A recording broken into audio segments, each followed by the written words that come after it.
دا دوم باب چې ذکر کېږي دومره احتیاط پکوې چې چا توره درنه وغوښته توره ورکوې د پوښ نه یې مه باسه لوڅه یې مه ورکوه پټه به یې ورکوې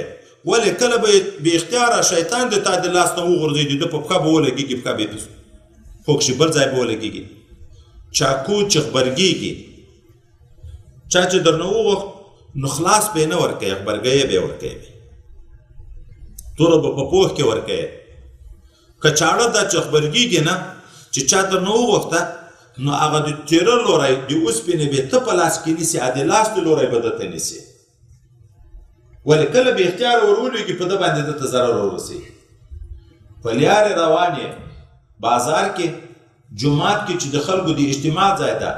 غېښه دې په لاس کې ده دا تیره لوری به په لاس کې نیسي لاس ته به کوز زړی ځکه انسان چې ځي لاس حرکت کوي کله هلته د ازدحام د وجې نه بې اختیاره څوک درته رامخته شي که یې غېښ یا تیره لوری هلته کوز وي هغه په هغه لګېږي ضرر ورته رسېږي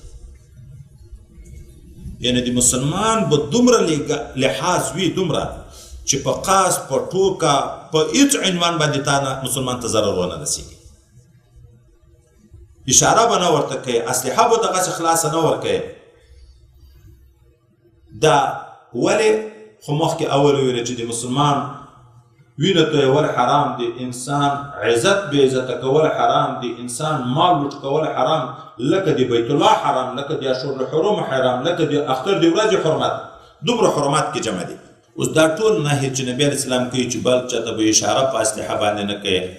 هغه توره به لوڅه نه ورکوي دا نهي تنزیهي شفقتا ده د دغه دپاره چې ګوره قصد خو د د وژلو نه ده خو کله بې اختیاره ضرر درنه ورورسېږي نو احتیاط کوه